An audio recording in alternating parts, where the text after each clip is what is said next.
అందరికీ అనుగ్రహించము. వచ్చిన బిడ్డలను బట్టి వందనాలు. రావలసిన వారి కొరకై ప్రార్థిస్తున్నాం. మేమందరం మీ సన్నిధిలో గడుపుట కొరకై మా శరీరాలకు కావలసిన మీ పునరుద్ధాన శక్తి, మా మనసులకు కావలసిన ఏకాగ్రత అనుగ్రహించి నీ సన్నిధిలో మేము మెలకువగా కూర్చోవడానికి తండ్రి మీరే సాయం చేయండి. కనబడిన సాతాను యొక్క అంధకార శక్తులను సంఘముగా నువ్వు ఇచ్చిన అధికారం చొప్పున బంధిస్తూ ఈ సమయాన్ని మా కొరకై దీవించి ఆశీర్వదించమని మీ రక్త ప్రోక్షణ కింద తెచ్చుకోండి. యేసు ప్రభువారి యొక్క శ్రేష్టమైన నామమున ప్రార్థించి స్తుతించి వేడుకుంటున్నాం తండ్రి, ఆమేన్.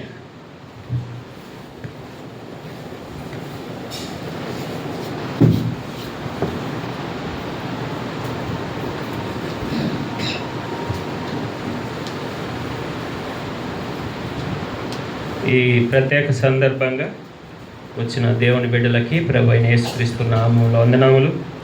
ఉదయకాలమందు మరి గుడ్ ఫ్రైడే సందర్భంగా మీ అందరికీ కృతజ్ఞతలు తెలియజేస్తున్నాను. ఈ సందర్భం కొరకై దేవుని యొక్క వాక్యంలో నుంచి లూకా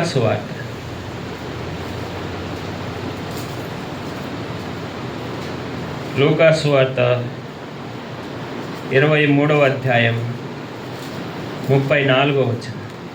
లూకా సువార్త 24వ అధ్యాయం 23వ అధ్యాయం 34వ వచనం.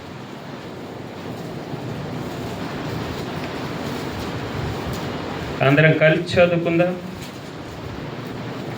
యేసు, తండ్రి వీరేమి చేయుచున్నారో వీరెరుగరు గనుక వీరిని క్షమించుమని చెప్పెను. వారు ఆయన వస్త్రములను పంచుకొనుటకై చీట్లు వేసిరి. దేవుడి లేఖన భాగములు మన కొరకై దీవించునుగాక. మనం చదువుకున్న ఈ భాగాన్ని చూస్తుంటున్నా యేసు ప్రభువారు మరి సిలువలో ఈ దినం మరణించిన దినముగా ప్రపంచవ్యాప్తంగా జ్ఞాపకం చేసుకుంటున్నారు. అయితే అదేవిధంగా మనం కూడా ఈ సందర్భంలో ఈ సిలువలో పలికిన 7 మాటలు కొంత చోట్ల అయితే ఉదయం 9 నుంచి 3 గంటల దాకా ఒకరి తర్వాత ఒకరు ఒక్కొక్కటి పంచుకుంటా అట్లా కొంతమంది సమయం గడుపుతారు. అయితే మనకి ఇది ఆచారం కాదు, కానీ ఇది కూడా ఒక క్షేమం. ఎందుకంటే మరి దేవుని యొక్క వాక్యాన్ని నూతనంగా వినటానికి, అలాగని ఎవరైనా వచ్చిన వారి నూతనంగా వచ్చేవారికి మరి ప్రభువుని గురించి తెలుసుకోవడానికి అవకాశం ఏర్పడుతుంది. ఇక్కడ మనం చూస్తుంటున్నాం ఇది సిలువలో పలికిన మాట మొదటి మాట. రెండవ మాట ఎవరైనా చెప్తారా? నేడు నీవు నాతో కూడా పరదైసులో ఉండు అని దొంగతో యేసు ప్రభువారు రెండవ మాట చెప్పారు. మూడవ మాట, అమ్మ ఇదిగో నీ కుమారుడు, ఇదిగో నీ తల్లి అని యేసు ప్రభు సిలువలో ఉండి కూడా తల్లి బాధ్యతను తను ప్రేమించిన శిష్యుడైన యోహానుకు అప్పగిస్తూ మరి ఈమె కుమారుడని ఇతను ఆమె తల్లని మరి ఆమె వాళ్ళకు చెప్తూ వచ్చాడు. నాలుగవ మాట, ఏలి ఏలి లామా సబక్తాని అని మాటను పలికాడు. ఇంకొక దాంట్లో అయితే ఎలోయి ఎలోయి లామా సబక్తాని మార్క్స్ వార్తలో రాయబడుతుంది. నా దేవ నన్నెందుకు చేయి విడిచింది. మరి ఐదవ మాట, నేను దప్పిగును చున్నాను అనేటువంటిది ఐదవ మాట. ఆరవ మాట, సమాప్తమైనది. కొన్నిసార్లు ఏమో దీన్ని ఇట్లా చెప్తున్నారు, కొన్నిసార్లు ఏమో దాన్ని అట్లా చెప్తున్నారు. పూర్తిగా మనం అప్పుడున్నప్పుడు లేంగా, అందుకని కొన్నిసార్లు ఇంగ్లీష్లో ఉండేది ముందు నుంచి ఎనికి నుంచి ముందు, తర్వాత హిందీలో ఉండేది కూడా ఉర్దూ కూడా ఇక్కడి నుంచి అటు చదువుకుంటే వెళ్ళాలి. అట్లా కొన్ని తెలుగుకి ఇంగ్లీష్కి ట్రాన్స్లేషన్లో మార్పులు జరిగాయి. అయితే యేసు ప్రభువారు 6వ మాట నేను సమాప్తమైనది పలికారు. 7వ మాట, దేవుని తన ఆత్మను దేవుని చేతికి అప్పగించాడు. ఈ 7 మాటలు ఆయన పలుకుతున్నట్టుగా మనం చూస్తున్నాం. అయితే ఈ సందర్భం కొరకై మనం ఈ మాటను జ్ఞాపకం చేసుకుందాం. ఒకసారి చదవండి. 23వ అధ్యాయం 34వ వచనం.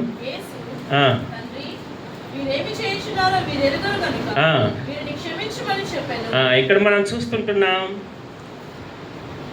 వాళ్ళందరికీ కూడా ఏం అవసరమై ఉన్నదంటే క్షమాపణ అవసరమై ఉన్నది అని యేసు ప్రభువారు చూస్తున్నారు. కేవలం వాళ్ళే కాదు, భూమి మీద పుట్టిన మానవులందరికీ కూడా క్షమాపణ అవసరమైంది. మనం ఇప్పుడే సిలువలో బలైన దేవుని గొర్రెపిల్ల అని పాటలో ఆనాటి యూదులే నిన్ను చంపిరు అనుకుంటే అయితే వాళ్ళు చంపారా? కాదయ్యో నా పాప రుణమునకే. అదే కొన్ని వందల సంవత్సరాల క్రితమే యెషయా భక్తుడు యేసు ప్రభువారు సిలువలో మరణించక మునిపే క్రీస్తు పూర్వమే యెషయా గ్రంథం 53వ అధ్యాయం 5వ వచనంలో తాను ఈ విధంగా చెబుతున్నాడు. 53వ అధ్యాయం 5వ వచనం ఎవరైనా చదవండి.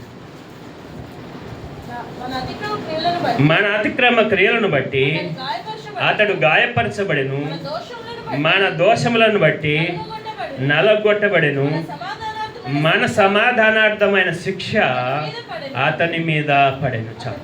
ఇక్కడ మనం చూస్తుంటున్నాం మన అని రాయబడుతుంది, కానీ తన అతిక్రమం క్రియలను బట్టి తన దోషములను బట్టి గాయపరచబడ్డాడు, నలగొట్టబడ్డాడు అని వాక్యం లేదు. కొన్ని వందల సంవత్సరాల క్రితమే ప్రభు అయిన యేసుక్రీస్తు వారు ఏ విధంగా ఆయన సిలువలో మరణించాల్సినటువంటి ఉద్దేశాన్ని మరి యేసయ్య భక్తుడు ఈ విషయాలను మనకు తెలియజేస్తున్నాడు. ఎందుకు తెలియజేస్తున్నంటే మానవులందరి కొరకై దేవుని ఉద్దేశం ఏంటంటే క్షమాపణ కావలసిన అవసరం.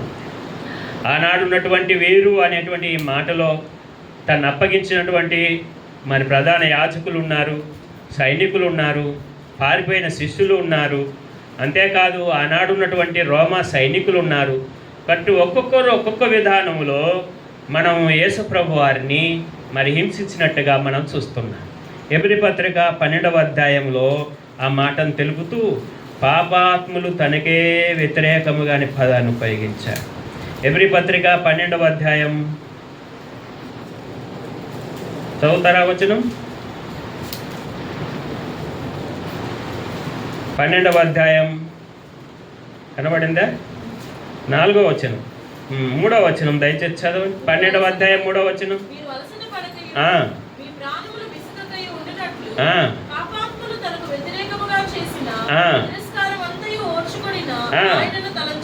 ఇక్కడ మనం చూస్తుంటున్నాము పాపాత్ములు తనకు వ్యతిరేకముగా చేసిన తిరస్కారం అంతా.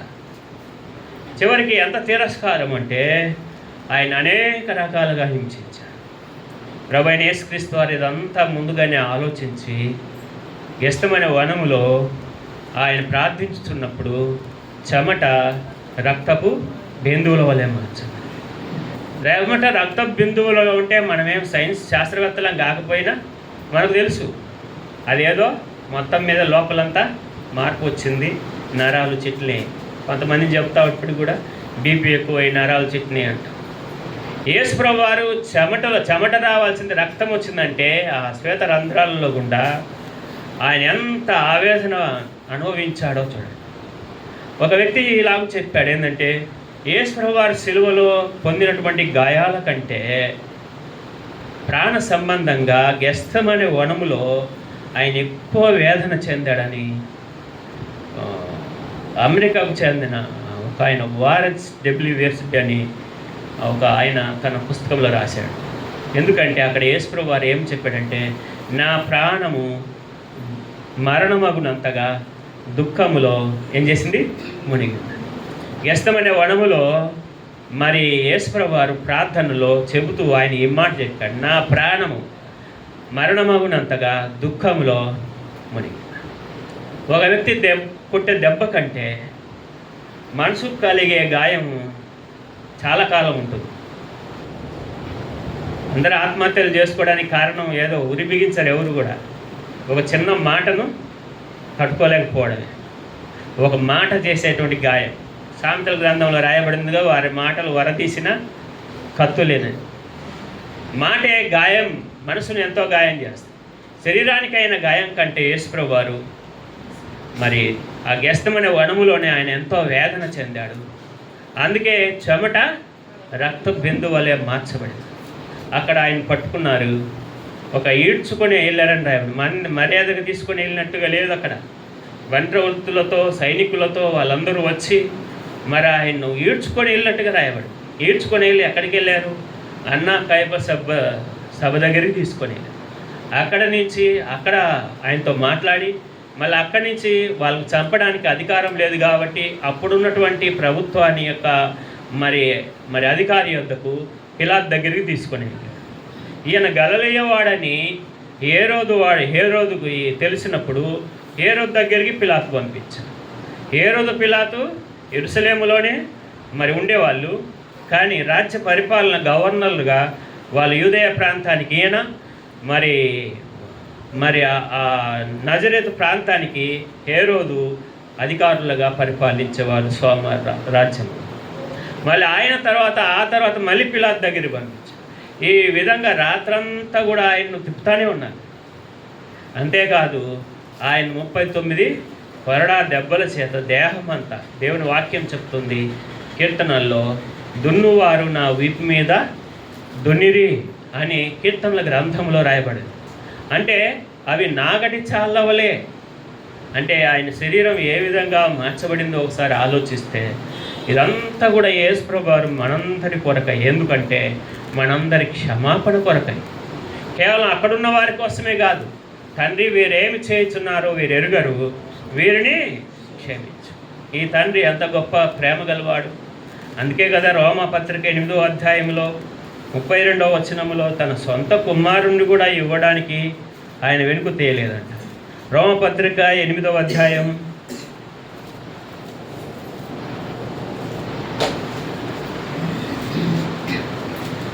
31వ వచనం. 8:31.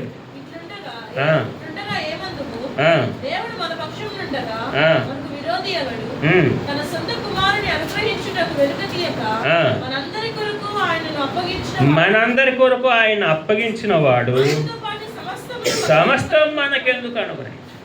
ఈ విధంగా ఒకసారిగా ఆలోచిస్తే ఆ తండ్రి నిన్ను నన్ను ప్రేమించి మరి మనందరి కొరకై తనకున్న ఒకే ఒక కుమారుణ్ణి అర్పించడానికి ఇష్టపడ్డాడు. ఎవరు ఆ విధంగా త్యాగం చేయగలరు? అందుకే మొదటి పాట పాడుకున్నాం, దేవుడు లోకాన్ని ఎంతో ప్రేమించాడు, తన ఏకైక కుమారుని జనితైక కుమారుని మనందరి కొరకై బలిగా అర్పించడానికి ఆయన ఇష్టపడ్డాడు. ఇందులో ఏం కనపడుతుందంటే, ఇక్కడ కూర్చున్న నిన్ను నన్ను యేసు ప్రభు కంటే ఎక్కువగా ప్రేమించాడు. ఆయన యేసు ప్రభు వారి కంటే ఎక్కువగా నిన్ను నన్ను ప్రేమించాడు. మనం ఎలాంటి స్థితిలో ఉన్నప్పుడు ప్రేమించాడు? రోమపత్రిక 5వ అధ్యాయం 8వ వచనం ఈ విధంగా చెబుతుంది. 5వ అధ్యాయం 8వ వచనం, తన ప్రేమను వెల్లడిపరుచున్నాడు. ఎట్లనగా మనమిక్కను పాపులమై ఉండగానే క్రీస్తు మన కొరకు చనిపోయి. చూడండి, మనం ఇంకను పాపులమై ఉండగానే, కింది భాగాలకు వెళ్తే బలహీనులమై ఉండగానే, భక్తిహీనులమై ఉండగానే, 4వదిగా శత్రువులమై ఉండగా. ఇది మన స్థితి. దీనికి మనకి ఎంతో ఉగ్రత శిక్షకు మనం పాత్రలం. అందుకని అక్కడే రాయబడుతూ వచ్చింది 9వ వచనంలో మనం చూస్తే 5:9, నీతిమంతులుగా తీర్చబడి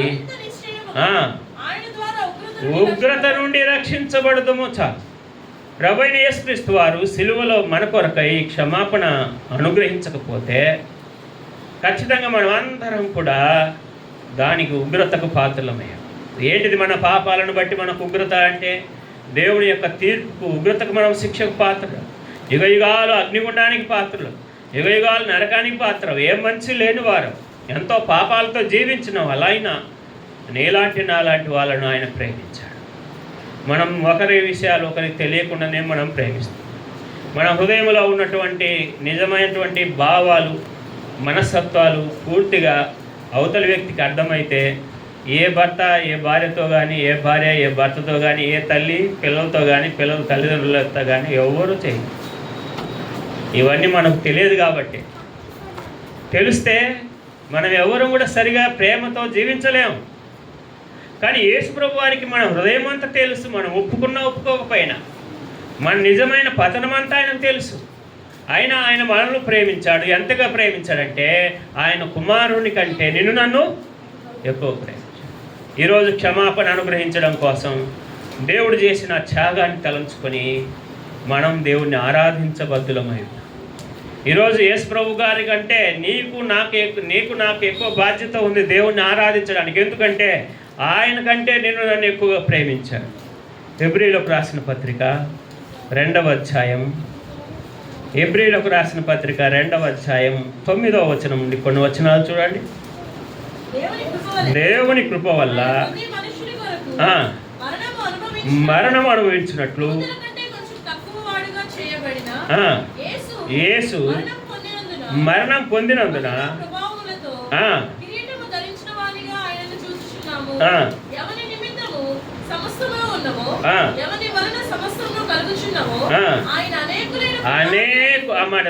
అనేకులైన కుమారులను మహిమకు తేవాలని వారి రక్షణకర్త అయిన తన కుమారుణ్ణి శ్రమల ద్వారా శ్రమల ద్వారా సంపూర్ణునిగా చేయుట ఆయనకు తగు. దేవుడు ఆ ఒక్క కుమారుని ద్వారా కాకుండా అనేకులైన కుమారుల మహిమకు రావాలి. వాస్తవంగా అయితే మనమందరం కూడా యుగయుగాలు అగ్నిగుండానికి పాతాళానికి పాత్రుడు. యుగయుగాల ధనవంతుని వలె మనం కూడా అగ్నిగుండముల యాతన పడవలసిన వారు. ధనవంతుడు ఏమని చెప్తున్నాడు? నేను ఈ అగ్నిలో ఏం చేస్తున్నాను? యాతన పడుతున్నాను. యుగయుగాలు నరకాన్ని, అగ్ని ఆరదు, ఆత్మ చావదు. ప్రకటన గ్రంథంలో రాయబడింది, వారి బాధా సంబంధమైన పొగ యుగయుగాలు లేస్తుంది. ఎంత వేదనకరమైన స్థలం. దేవుడు నిన్ను నన్ను ప్రేమించి మానవులందరికీ ఆయన క్షమాపణ అనుగ్రహించడం కోసం తానే ఈ లోకానికి మానవుడిగా వచ్చి మన అతిక్రమ క్రియల కోసం ఆయన గాయపరచబడి, మన దోషముల కోసం ఆయన నలగొట్టబడి, మన సమాధానార్థమైన శిక్ష ఆయన మీద పడడం వల్ల మనకు క్షమాపణ వచ్చింది. కొలసి పత్రికలు అదే చెప్తున్నాడు. కొలసి పత్రిక 2వ అధ్యాయం 13వ వచనం నుంచి కొన్ని వచనాలు చదవండి.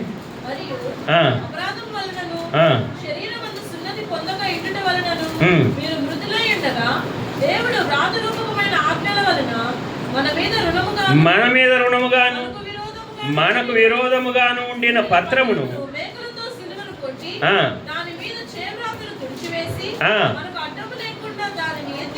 ఎత్తివేసి మన అపరాధములన్నిటినీ క్షమించి, చాలు మన అపరాధములన్నిటినీ ఏం చేశాడంట? క్షమించి. ఎలా క్షమాపణ వచ్చిందంటే మన సమాధానార్థమైన శిక్ష ఆయన మీద ఎలా పడింది అని అంటే అక్కడ రాస్తూ వచ్చాడు, ధర్మశాస్త్రమునకు విరోధముగా మనం చేసిన ప్రతి పాపం ఒక రుణముగా ఉంచబడి. మనమందరం కూడా తెలిసి తెలియక అనేక చేసినటువంటి పాపాలన్నీ కూడా ఆయన మీద రుణముగా ఉంచబడి. మనం అనుకుంటున్నాము నేను చేసింది ఎవరికి తెలియదు, భర్తకు తెలియదు, భార్యకు తెలియదు, తల్లిదండ్రులకు తెలియదు, ఎవరికి తెలియదు అనుకుంటున్నాం. ప్రపంచంలో కూడా ఎవరు ఏం చేశారో కొన్ని విషయాలకి ఈరోజు వరకు కూడా కనుగొనలేనటువంటి మరి సమస్యలు ఎన్నో ఉన్నాయి. అయితే ఇక్కడ మనం చూస్తుంటున్నాము, మనము చేసినటువంటి ప్రతి రుణము కూడా దానికి యేసుప్రభువు వారు మనకు బదులుగా ప్రాయశ్చిత్తం కలిగించడానికి ఈ లోకానికి ఎంత గొప్ప ప్రేమ ఇది. ఎలా ప్రాయశ్చిత్తం చేశాడు అని అంటే తానే ఒక బలి పశువుగా సిలువలో వేలాడిన బలి అయినటువంటి యేసుప్రభువు వారిని మనం చూస్తాం. అందుకని యోహాను భక్తుడు ఆయన గురించి, ఇదిగో లోక పాపములు మోసుకొని పోయే దేవుని గొర్రెపిల్ల, నీ కొరకై నా కొరకై మనందరికి బదులుగా ఆయన ఒక గొర్రెపిల్లగా మన పాపములన్నీ సిలువలో మోసి, మనం చేసిన ప్రతి పాపం కోసం మనం శరీర అవయవాలతో మనమే పాపం చేశాం కాబట్టి మనమే శిక్ష పొందాలి. అయితే మనకు బదులుగా ఆయన శరీర అవయవాల్లో ఈ శిక్షనంతా భరించాడు. ఎలా భరించాడు?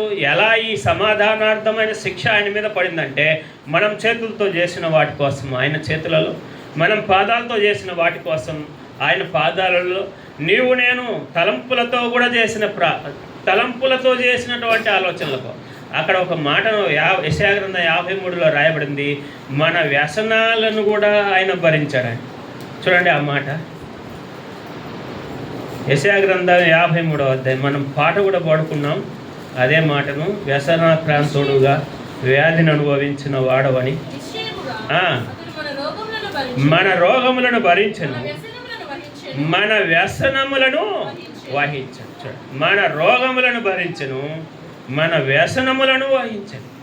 అంటే మనం చేసిన ప్రతి పాపం కోసం యేసు వారు మనకు బదులుగా మన వ్యసనాలను కూడా ఒకసారి ఆలోచించినప్పుడు దేవుడు ఎంత ప్రేమ గలవాడు. వ్యసనాలన్నీ కూడా బయటికి కనబడతాయా? కనబడవు, అన్ని లోపల ఉంటాయి. కానీ వాటికి కూడా యేసు వారు క్రయం చెల్లించాడు. మన తలంపులలో ఉన్నటువంటి కోపం, ఆవేశం, పగ, కక్ష, కామ, క్రోధ, లోహ సంబంధమైనటువంటి అనేక రకాలైన ఆలోచనలు, ఇవన్నీ ఆలోచనల్లో ఉంటాయి, క్రియలు కాదు. మనందరం చేసినటువంటి తలంపులతో చేసిన, ఆలోచనలతో చేసిన ప్రతి వ్యసనం కోసం, ప్రతి చెడు కోసం, ప్రతి క్రోధం కోసం, ప్రతి పగ కోసం, కక్ష కోసం ఆయన తలలో ముళ్ళ కిరీటం పట్టబడి అక్కడ రాయబడుతూ వచ్చింది. ఏమనంటే ఆయన పొందిన దెబ్బల ద్వారా, చూడండి చదవండి ఆ మాట కూడా, 53వ అధ్యాయం. అతడు పొందిన దెబ్బల వలన మనకు స్వస్థత కలుగుచున్నది.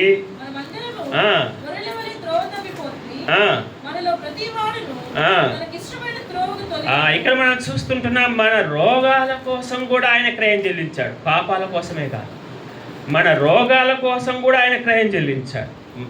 అక్కడ రాయబడుతూ వచ్చింది, అతడు పొందిన దెబ్బల వలన మనకు ఏం కలుగుతుందంట? స్వస్థత కలుగుతుంది. ప్రపంచంలో వైద్య పరిజ్ఞానం కలిగిన శాస్త్రవేత్తలు మానవుని శరీరంలోని రోగాలన్నిటిని కూడా భాగాలుగా చేశారు. కిడ్నీలకు సంబంధించినవి, ఎముకలకు సంబంధించిన, నరాలకు సంబంధించిన, మెదడు, ఈ విధంగా 39 భాగాలు చేశారు. అందులో మన దేశం కూడా ఉందని నేను ఒక చోట చదివాను. అందులో మన దేశం కూడా అంగీకరించింది. ఆ 39 అంటే ఎన్నో వేల రోగాలు ఉన్నాయి, కానీ మానవుని శరీరంలో భాగాలు చేస్తే 39 భాగాలుగా వైద్యులైన శాస్త్రవేత్తలు పరిగణించారు. దేవుని యొక్క వాక్యం ఎంత స్పష్టంగా ఇక్కడ తెలియజేస్తుందంటే, అతడు పొందిన దెబ్బల వల్ల, ఎన్ని దెబ్బలు పొందాడు యేసు వారు? 39 దెబ్బలు. అంటే మన శరీరంలో ఏ వ్యాధికైనా విశ్వాసంతో మనం ఆరోగ్యం పొందడానికి, మళ్ళీ తిరిగి ఆరోగ్యం రప్పించుకోవడానికి కావలసిన స్వస్థతను పొందడానికి దేవుడు మనకిచ్చాడు. మనం రోగానికి దాసులముగా, కాబట్టి దేవుని ఉద్దేశం లేకుండా దాసులముగా మనం ఏ రోగానికి మనం దాసులమవ్వాల్సిన అవసరం లేదు. ప్రతి రోగానికి కావలసిన క్రయం ఆయన సిలువలో చెల్లించాడని ఈ వాక్య భావాలు మనకు తెలియజేస్తాం. అందుకని యేసు ప్రభువారు 1 తక్కువ 40 దెబ్బలు సిలువలో నీ కొరకై, నా కొరకై, ఆయన కొరడా దెబ్బలతో గాయపరచబడ్డాడని దేవుని యొక్క వాక్యం మనకు తెలియజేస్తుంది. మన శరీర అవయవాలతో మనం చేసిన ప్రతి పాపం కోసం ఆయన శరీరం అంతా నాగడి చాళ్ళ వల్ల చేర్చబడ్డాడు.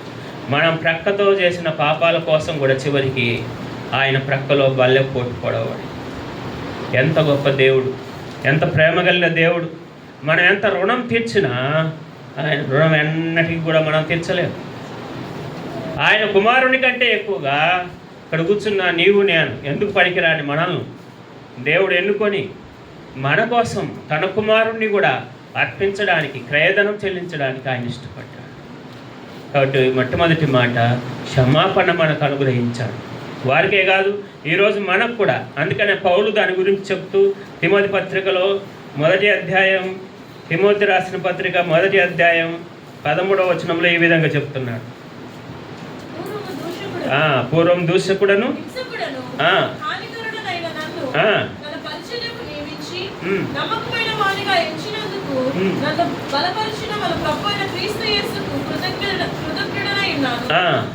ఆ మాట చూడండి, తెలియక అవిశ్వాసం వలన చేసితిని గనుక కనికరం. అందుకని యేసు వారి సిలువలో, తండ్రి వీరేమి చేయుచున్నారో వీరికి తెలియదు, వీరిని క్షమించు. నేను నన్ను కూడా దేవుడు ప్రేమతో ఒక రకంగా తెలియక చేశామా, తెలిసి చేశాము, మరొక రకంగా చూస్తే తెలియకనే చేశాం. అందుకని యేసు వారు గుడ్డివారిని స్వస్థపరిచే సమయంలో చూచువారు గుడ్డివారు కావాలని, గుడ్డివారు చూచువారు కావాలి. బైబిల్ లోతుకి వెళ్తే తికమక్క అయిపోతాం. కాబట్టి దేన్ని ఏ విధంగా తీసుకోవాలో కూడా కొన్నిసార్లు అర్థం కాదు. నేను జ్ఞానవంతుణ్ణి, బాగా విభజించగలను అనుకున్నాడిని దేవుడు ఎర్రోడిని చేస్తాడు.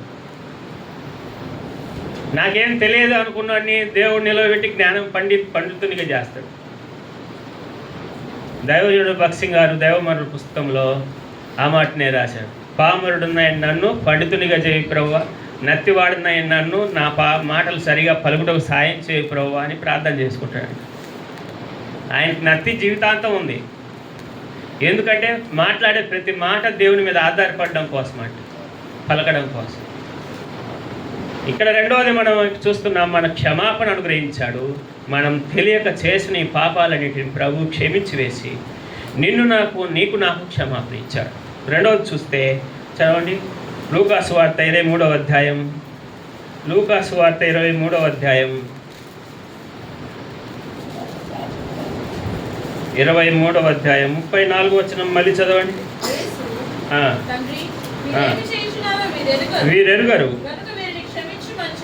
ఇక్కడ మనం చూస్తుంటున్నాం, యేసు ప్రభువారు అంత ఆ సమయంలో అలాంటి పరిస్థితులలో ఉండి కూడా దేవుణ్ణి ఏమని పిలుస్తున్నాడంటే తండ్రి అని పిలుస్తున్నాడు.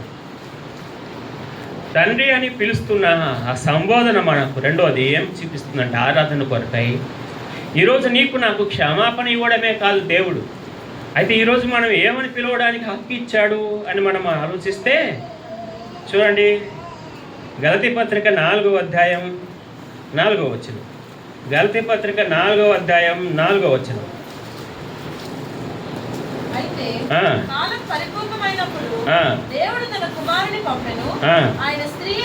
పుట్టి కావాలని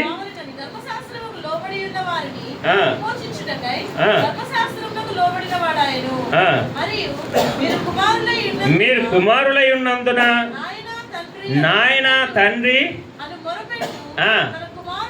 తన కుమారుని ఆత్మను మనకు అనుగ్రహించి ఉన్నాడు. చూడండి, నాయన తండ్రి అబ్బా అనే మొరపెట్టే ఆత్మను మనకిచ్చి ఈరోజు మనం అందరం కూడా దేవుణ్ణి అడుక్కోవటం లేదు, అడుగుతున్నాం.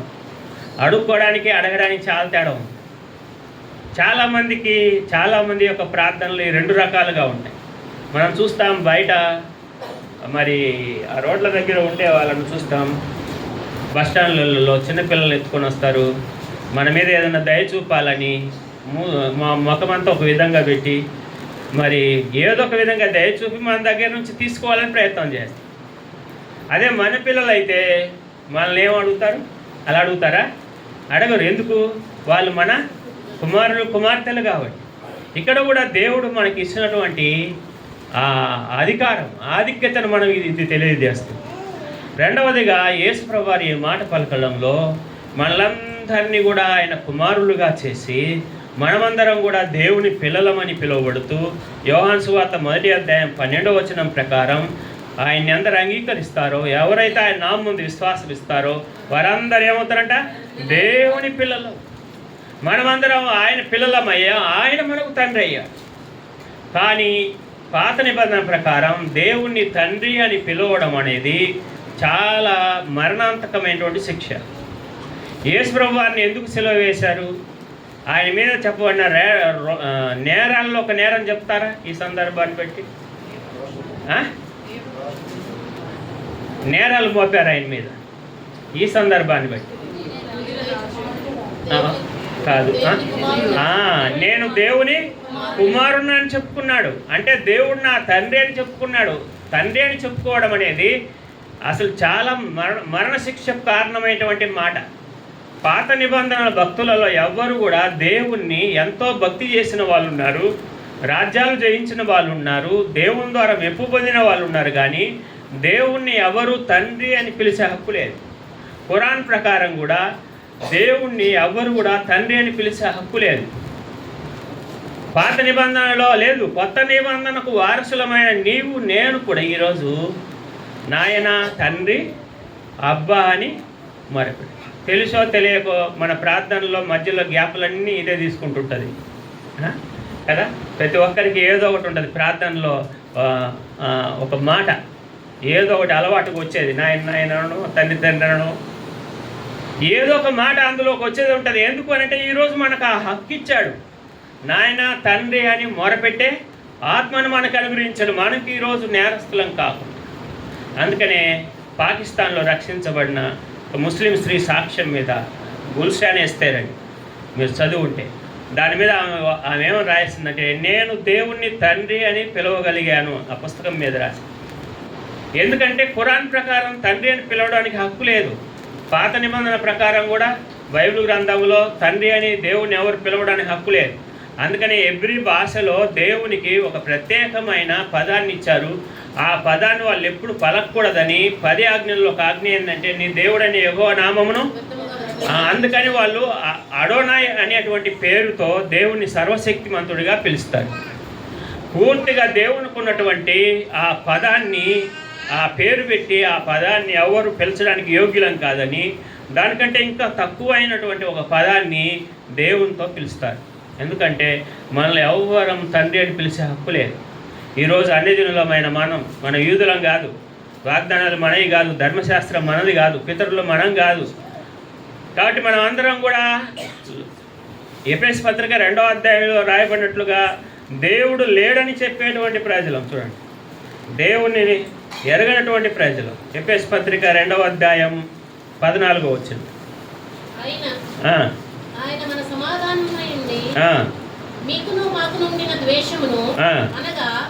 కొంచెం పైన 12వ వచనం చదువు.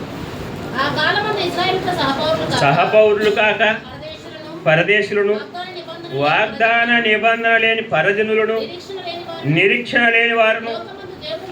లోకమందు అసలు దేవుడే లేడు మనకు. మనం అందరం కూడా అన్యజనులం అని పిలవబడి లోకమందు మనకు నిజమైన దేవుడే లేడు. ఉన్న దేవుళ్ళు కూడా నిజమైన వాళ్ళు కాదు. మనం లోకమందు దేవుడే లేని మనల్ని దేవుడు ప్రేమించి అన్యజనులమైన మనము తండ్రి అని పిలిచేటువంటి హక్కును మనకిచ్చాడు. ఎంత గొప్ప వారసత్వం అంటే ఇది.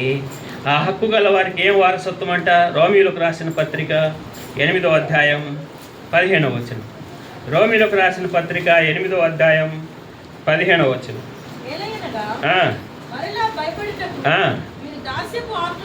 పొందలేదు కానీ దత్తపుత్రాత్మను పొందితిరి,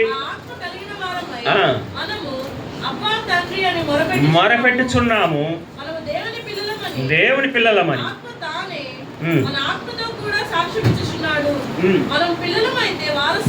మనం పిల్లలమైతే వారసులము, మహిమ పొందుటకు శ్రమపడిన యెడల క్రీస్తుతోటి వారసులు. తండ్రికి ఉన్నవన్నీ, తండ్రికి ఉన్న ఆస్తికంతా వారసత్వం ఎవరికి వచ్చింది? పిల్లలకు వచ్చింది. భక్సింగ్ గారి పుస్తకంలో రాయబడింది, ఏ తెలివిలోనోడు మెంటలోడకి అయినా ఒకటి మాత్రం కన్ఫామ్ అంట. ఏంది? మా నాన్న ఆస్తి నాకు వచ్చిందే. ఏ తెలివి లేనోడికైనా ఒకటి మాత్రం కన్ఫామ్ తెలుసు అంట. ఏంటంటే ఖచ్చితంగా మా నాన్న ఆస్తి నాకు వచ్చింది. నీకు నాకు కూడా దేవుడు ఏం అన్యులమైన మనం అంతా కూడా లోకమందు నిజమైన దేవుడే లేని వాళ్ళు మనము ప్రేమించి ఈరోజు మనలందరినీ కూడా ఆయన తండ్రి అని మనం పిలువగల హక్కును మనకి ఇచ్చాడు. ఈరోజు మనం ఆ హక్కు ద్వారా ఎన్నో మేలులు పొందాం. అందుకే కదా మీరు చెడ్డవారేంటి మీ పిల్లలకు మంచి ఎరిగి ఉండగా మీ పరలోకపు తండ్రి అంతకంటే మంచిది. ఇంకా ఈరోజు వరకు కూడా నీకు నాకు ఆయన ఎన్నో మేలు చేశాడు. ఎన్ని మేలు చేశాడంటే ఆ శాపాన్ని ఆయన తీసుకొని ఆశీర్వాదాలను మనకి ఇచ్చాడు. గలతీ పత్రిక 3వ అధ్యాయం, గలతీ పత్రిక 3వ అధ్యాయం, గలతీలోకి రాసిన పత్రిక 3వ అధ్యాయం 14వ వచనం. అబ్రహాము పొందిన ఆశీర్వచనము క్రీస్తు యేసు ద్వారా అన్యజనులకు కలుగుటకై క్రీస్తు మన కోసము శాపమై మనల్ని ధర్మశాస్త్రముకు శాపము నుండి విమోచించి. అక్కడ కింద ఫుట్ నోట్లో శాపగ్రాహి. ఎందుకు శాపగ్రాహి అయ్యాడంటే అబ్రహాముకు సంబంధించిన ఆశీర్వాదాలన్నీ మనందరికీ ఇవ్వాలని, అన్యజనులమైన మనందరం. ఎందుకంటే ఆదికాండం 12వ అధ్యాయంలో దేవుడు అబ్రహామును పిలిచినప్పుడు నీ అందు అన్యజనులందరూ భూలోకంలోని వంశములన్నీ ఏమవుతాయి? జనములన్నీ ఆశీర్వదించబడి. ఈరోజు మనం ఆయా కులాల్లోంచి, ఆయా మతాల్లోంచి దేవుడు మనలందరినీ కూడా ఆయన బిడ్డలుగా చేసుకొని ఆశీర్వాదానికి పాత్రులుగా చేశాడు. దీనికి మనం ఏమి ఇవ్వగలం? మన ప్రార్థనలు ఎన్నో ఆలకించి మనం చెడ్డవాళ్ళమైన మన పిల్లలకు మంచి ఎలాగైతే ఇవ్వగలుగుతాం, అలాగే మా పరలోకమందున్న తండ్రి ఎంతో మంచి తండ్రి నీకు నాకు ఎన్నో మేలులు చేశాడు. ఆయన మరణం మనకు మేలుగాను జీవంగాను మార్చబడింది. ఆయన శాపాన్ని తీసుకొని నీకు నాకు ఆశీర్వాదాన్ని ఇచ్చాడు. మన కుటుంబ పక్షాన మన పక్షాన ఇంతవరకు చేసిన మేలులను మనం తలంచుకొని ఎంతైనా మనం దేవునికి వారసులం, ఆయన ఆరాధించబద్దులమై ఉన్నాం. అంతేకాదు ఇవి కేవలం తాత్కాలికమైన ఆశీర్వాదాలే. ఎఫెసు పత్రిక 1వ అధ్యాయం 3వ వచనం చెప్తుంది. చూడండి, ఎఫెసు పత్రిక 1వ అధ్యాయం 3వ వచనం. నీకు వారసత్వంగా దేవుడు ఎంత గొప్ప ఆస్తిని ఇవ్వాలనుకుంటున్నాడంటే, మన ప్రభువైన యేసుక్రీస్తు యొక్క తండ్రి యొక్క దేవుడు స్తుతింపబడును గాక. ఆయన క్రీస్తునందు పరలోక విషయములలో ఆత్మ సంబంధమైన ప్రతి ఆశీర్వాదం. నిజంగా ఎంత గొప్ప స్థానం నీకు నాకు దేవుడు ఇచ్చాడు. ఈ ఆత్మ సంబంధమైన ఆశీర్వాదాలన్నీ మనం అందరం అనుభవించాలని భౌతికంగా కొన్ని ఆశీర్వాదాలు ఈ భూమి మీద మనకిస్తూ పరలోక సంబంధంగా ఎన్నో దాచిపెట్టాడు. మరి ఆ దాచిపెట్టినటువంటి ఆశీర్వాదాలను పొందడానికి వారసులనుగా మనల్ని చేశాడు. మనల్ని ఆయన బిడ్డలుగా చేశాడు. ఒక గుడిసెలలో పేదవాడిగా దరిద్రుడిగా పుట్టిన ఒక బిడ్డను ఒక కోటీశ్వరుడు తీసుకుపోయి దత్తుకు తీసుకొని మరి వాడిని కొడుకుగా చేసుకుంటే అప్పుడు వాడు ఆ కోట్ల వారసత్వానికి ఏమవుతాడు? వారసుడు. వాడేమైనా కష్టపడ్డా? వాడేమైనా సంపాదించాడా? వాడేమైనా బిజినెస్ చేశాడా? ఏమి చేయడు. కేవలం దత్తపుత్రునిగా కుమారునిగా యోగ్యునిగా అంగీకరించితే ఆ కోట్లకు వారసుడు అవుతాడు. నీకు నాకు కూడా ఏ అర్హత లేకపోయినా మనందరికీ దేవుడు అలా ఏమనాలో నాకు తెలియదు గజిస్టర్ సంతకం చేసేసాడు. మనందరిని ఆయన వారసులుగా చేశాడు. ఎంతో గొప్ప ఆస్తికి. ఈ లోకంలో కాదు, పరలోకంలో కూడా ఆత్మ సమానమైన ప్రతి ఆస్తి. అందుకని తండ్రి అని పిలిచే హక్కులో ఎంత మేలులు ఆశీర్వాదాలు దాగి ఉంటాయి. రేపొద్దున పరలోక రాజ్యం దేవదూతల కోసం కాదంట, దేవుడు మన కోసం దాన్ని సిద్ధపరిచాడంట. రాబో ఆలోకము ఎబ్రీ పత్రిక 2వ అధ్యాయంలో రాయబడినట్లుగా చూడండి. ఎబ్రీ పత్రిక 2వ అధ్యాయం 4వ వచనం అనుకుంటా.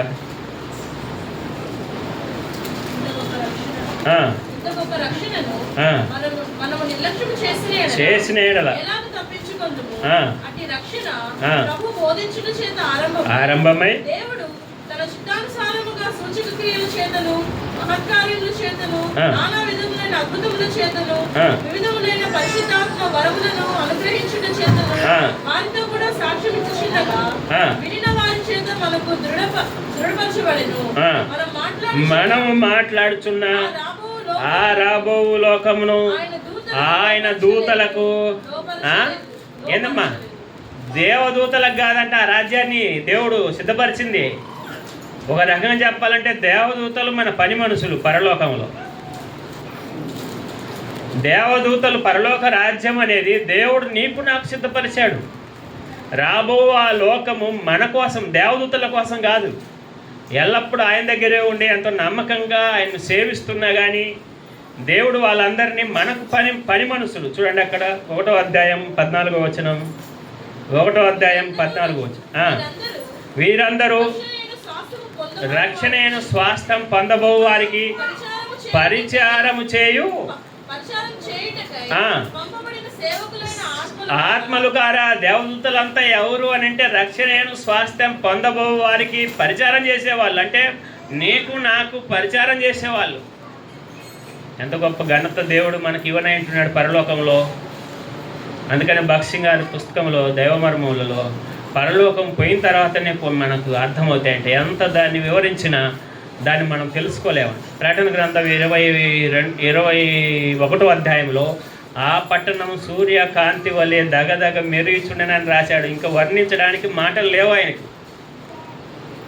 ఇంకంటే మానవ భాషలో మనం తెలిసేటట్లుగా దాన్ని వివరించడానికి, ఆ పరలోక పట్టణం గురించి వివరించడానికి ఇక ఆయన మాటలు ఏమి రావట్లా. అందుకనే దగదగ మెరుగుచుండనని రాశాడు. అంటే నీకు నాకు ఇవ్వబోయేటువంటి ఆ దూతలు దేవదూతలకు కూడా దేవుడి వలె. గుంటూరులో సియోన్లో ఉన్నప్పుడు ఒక తర్ఫీదులో ఒక సేవకుడు ఉండేవాడు. వాళ్ళిద్దరు ఏదో సందర్భం వచ్చి ఆయన అడిగాడు, ఏమనంటే నువ్వు పరలోకం పోతే దేవదూతలతో ఏం చేస్తావు అన్నాడు. దేవదూతలతో ఏం చేస్తావు అంటే, సరే నువ్వు చెప్పి ఏం చేస్తావు అన్నా. అంటే నేను ఫ్రెండ్షిప్ చేస్తాను అన్నాడు దేవదూతలతో. నేను అన్నాను నా పని చేయించుకుంటాను అన్నాడు. ఆయనేమో ఫ్రెండ్షిప్ చేస్తాడు, నేనేమో పని చేయించుకుంటానన్నా. కానీ నేను చెప్పింది అబద్ధం కాదు, నిజం. రక్షణ స్వాస్థ్యం పొందబో వారికి దేవదూతలు. ఈరోజు కొంచెం వెలుగు గణపరాగానే అందరు దండూరు వేసుకుంటారు. నాకు ఆ దర్శనం వచ్చింది, నాకు ఈ కళ వచ్చింది, ఆ శాప ఈ శాప ఎగిరి దాంట్లో పడింది, దీంట్లో ఎదిగింది, ఏదో గందరగోళంగా వచ్చినవన్నీ చాలామంది చెప్తారు. అసలు మనమెవరో నువ్వెవరో నీకు తెలియక నువ్వు వాళ్ళ కోసం ఎదురు చూస్తున్నావు, దర్శనాల కోసం, వెలుగు కోసం. కానీ నువ్వు ఎంత గొప్పవాడివంటే దేవదూతలకు కూడా ఆ రాజ్యం దేవుడు ఇవ్వలేదు, మనకిచ్చాడు. ఇది తండ్రి అని పిలవడంలో ఉన్న మన హక్కును మనం చూస్తాం. మొట్టమొదటి క్షమాపణ మనకిచ్చాడు. తండ్రి అని పిలిచే గొప్ప భాగ్యాన్ని నీకు నాకు అర్హత లేని మనందరికి ఇచ్చాడు. మూడవది చూడండి, ఆరాధనలోకి వెళ్దాం. లూకాసు వార్త 23వ అధ్యాయం 34వ వచనం.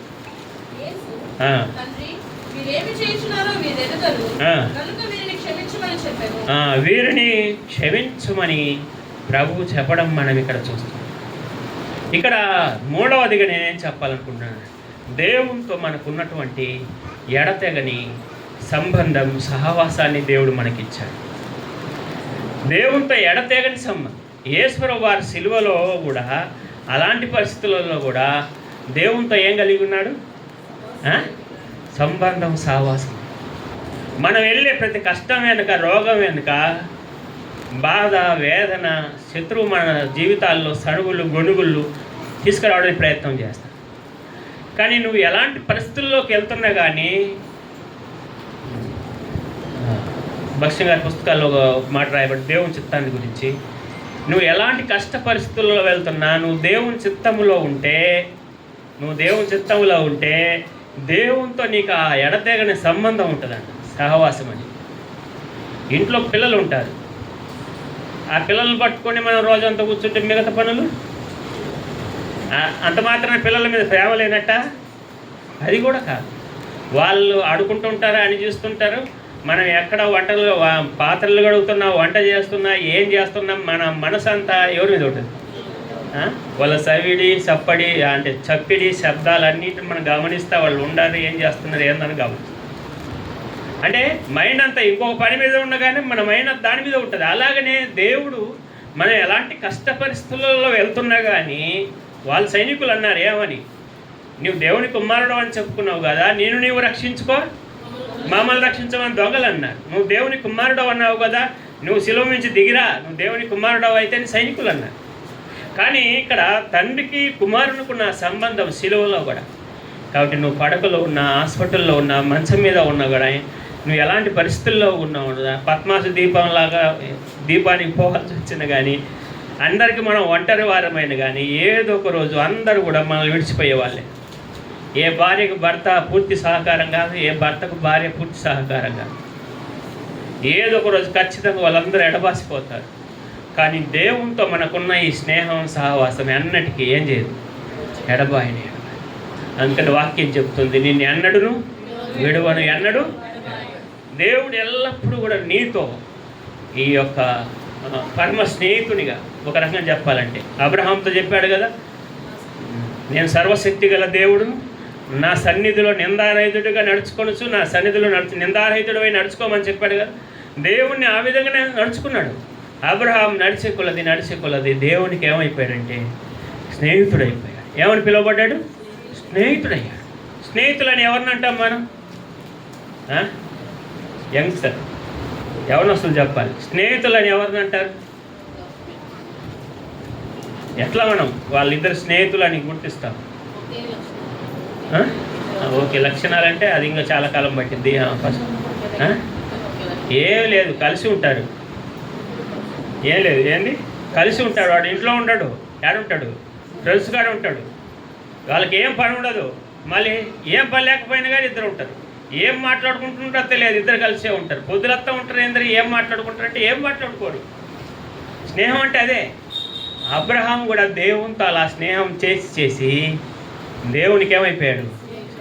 కలిసి ఉండడం వల్ల మనం దేవునితో ఎల్లప్పుడూ మన మనస్సు ఆయనతో ఇలాంటి సంబంధం, ఎడతెగని సంబంధం. ఇది బయట వాళ్ళకి అర్థం కాదు. మనం అనారోగ్యంతో ఉండొచ్చు, కష్టాల్లో ఉండొచ్చు, లేమిల్లో ఉండొచ్చు, బాధల్లో ఉండొచ్చు. మన పరిస్థితులన్నీ చుట్టూ చూడడానికి దేవుడు లేడు, ఈ దేవుడు లేని బిడ్డలు అన్నట్టుగా మనకు బయటికి కనబడతాయి. నీ దేవుడు ఏడని వారు నన్ను అడుగుచున్నారని కీర్తనలో రాయబడినట్లుగా కొన్నిసార్లు మన పరిస్థితులు అలా ఉంటాయి, కానీ దేవునితో మనం ఎడతెగని నిజంగా వాళ్ళందరూ ఏమనుకున్నారంటే ఈ గుడ్ ఫ్రైడే సందర్భంగా ఈ రోజుతో యేసు ప్రభు పీడ వదిలిపోయింది అనుకున్నారు. ఎవరు? ప్రధాన యాజకులు, శాస్త్రులు, పరిచయులు అందరూ కూడా పీడ వదిలిపోయింది అనుకున్నారు. కానీ ఇది గుడ్ ఫ్రైడే అవుద్దని వాళ్ళకి తెలియదు పాపం. ప్రపంచానికి ఇది ఒక మంచి శుక్రవారం అవుద్దని తెలియదు. వాళ్ళు మేము మా క్రోధాన్ని తీర్చుకున్నాం అనుకున్నారు, కానీ ఇది ప్రపంచానికి క్షమాపణ అనుగ్రహించబడుతుందని వాళ్ళకి తెలియదు. దేవుడు ఎవరినైనా వెర్రివారినిగా చేస్తాడు, వెర్రివారిని జ్ఞానవంతులు వాడుకుంటారు, జ్ఞానవంతులు వెర్రివాళ్ళని చేస్తాడు. ఇక్కడ మనం చూస్తున్నాం మూడవది, దేవునితో మనకు అలాంటి స్నేహం, బంధం, ఎడతెగని సహవాసం ఇచ్చాడు. ఈ మూడు విషయాలను బట్టి దేవుడు మనకి ఎన్నో మేలులు చేశాడు. వాటిని కూడా తలంచుకొని కొద్ది సమయం ప్రభువును మనం కృతజ్ఞతలు చెల్లిద్దాం. ఎందుకంటే ఆయన తన కుమారుని కంటే నన్ను ఎక్కువగా ప్రేమించి క్షమాపణ ఇచ్చాడు, తండ్రి అని పిలిచే హక్కు ఇచ్చాడు. మూడవదిగా ఆయనతో ఎడతెగని సహవాసం, సంబంధాన్ని ఇచ్చాడు. తలంచుకొని కొద్ది సమయం మనం ఆరాధన చేద్దాం. దయచేసి ఆరాధించండి బిగ్గరగా. ఒక సహోదరుడు, ఒక సహోదరి.